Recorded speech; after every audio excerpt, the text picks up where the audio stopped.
Hey guys, Nick here. So today I will be showing you a brand new Honda Pioneer 520. This is a brand new 2022 model. As you know, this is a runoff of the Pioneer 500 model. And in this video, I will be showing you around it, how to operate it, and include starting it up and driving it a little bit at the end. So let's start off with some background on the Pioneer. So the 500 came out shortly after they came out with the 700, which basically is this, but without a dump body. It has a rear rack on it.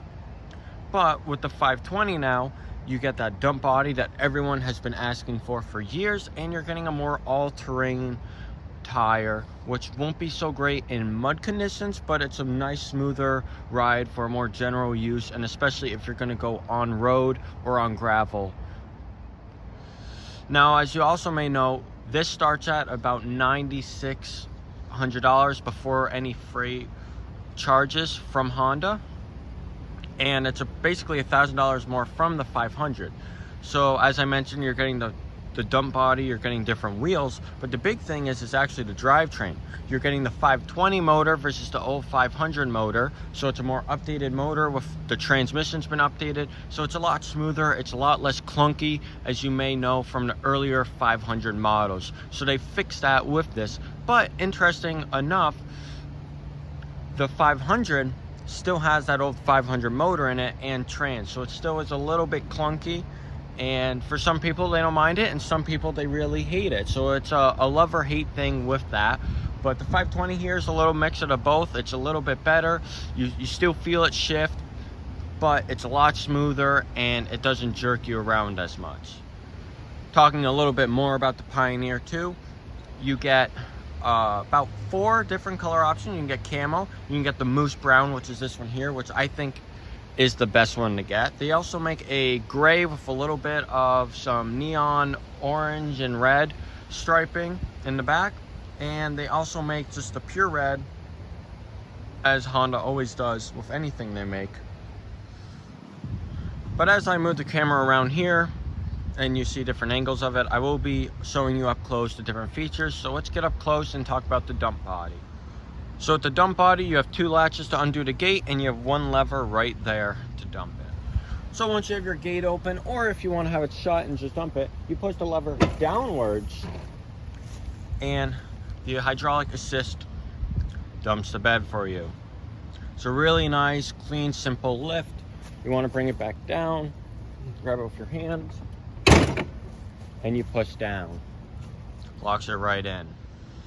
Here's another shot of the bed. That is really the big seller for why people get the 520. You also have little post things if you ever want to make your own board stick up and have more of a wall around it, which is a really nice thing Honda touched off. They could have just had it, go clean over with the plastic, but they chose to put the holes in it. If you ever want to add, like your own kind of guardrail, like fencing, a lot of people do with boards, build up, or, insert anything you want in there. You also have 5 tie down hooks, which you can see.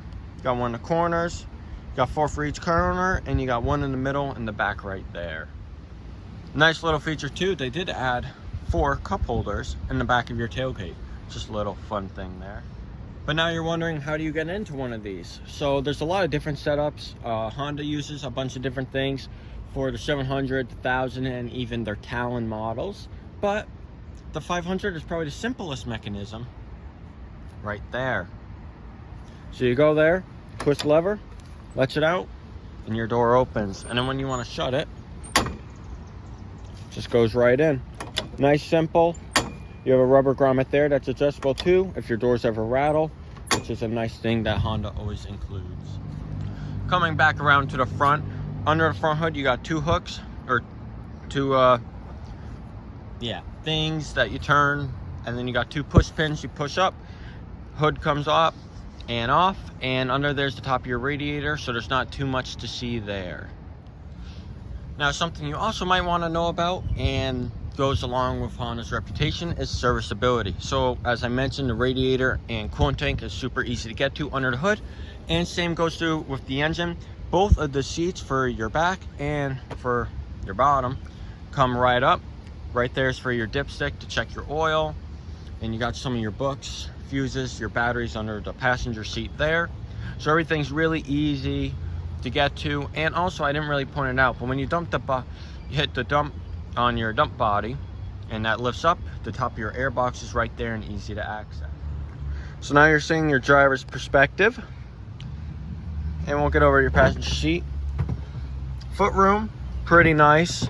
I can have my foot just straight up here on the seat. I'm 5'10", so pretty comfortable, easy to get around.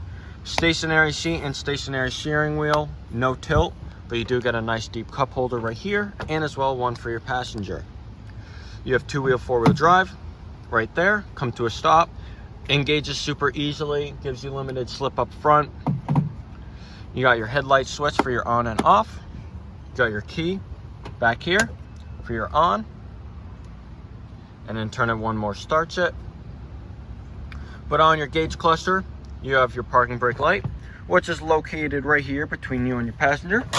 Pull up, light comes on, pull up, release, goes off. Neutral light, reverse light, full tank of gas here, so you got 5 bars. You got a coolant, temp light, check engine light, seatbelt light.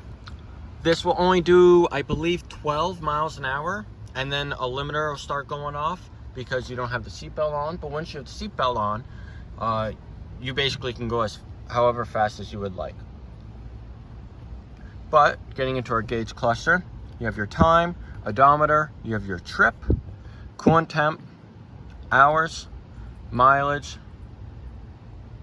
and then again your hours and your mileage for service. So first 20 hours or 100 miles requires your first oil change, and then you reset it and it'll come back on when it needs to be done again. You have the paddle shifters on 520, really nice feature. And you have manual and automatic modes. So if you're driving and you hit just in drive and you just want everything shift and drive it like a car, you leave it in your drive mode. It says drive right there, just the D, and it'll automatically shift for you through to 5 gears. It is a 5-speed dual clutch transmission, so there's no CVT, no belts, nothing like that you have to worry about with these, as almost every other side-by-side out there, I believe, does a CVT transmission. So this is, I believe, really Honda's the only one that does a real transmission in their side-by-sides. I could be wrong though. Or put in manual mode. You want to have a bit more fun, you use your paddle shifters. You can downshift, you can upshift, so you want to have some more fun. Or you're going down a steep hill and you want an engine brake, put in manual mode, downshift a couple gears, let the engine rev up, it'll auto engine brake, and then you don't have to ride your brakes so much. So if you're towing something really heavy, that's a really nice feature. But now let's start it up.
Well, that's really gonna do it for this video. I hope you all enjoyed, found something useful.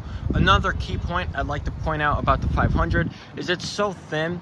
These also basically fit almost anywhere where an ATV will. Like in the bed of your pickup truck, your full-size pickup truck, this will fit in the back of. You got an F-150, a new Silverado, anything like that, or even an older one, these will fit in the back of your bed, which is really amazing and a great thing for transportation usage if you don't have a trailer or don't want to have to use a trailer. And especially in an off-road setting, these will go basically anywhere where an ATV will go. Well, that's going to do it for the 520 Pioneer. I talked about the 500 as well. Fortunately, I don't have one of those right now to do a video on, but if I get my hands on one, I will. But I hope you did all enjoy or found this useful, entertaining of some sort. Leave a like down below. Feel free to comment. As always, subscribe if you are new, and love to see more Honda products like this. Thank you. Have a nice night, guys. Bye.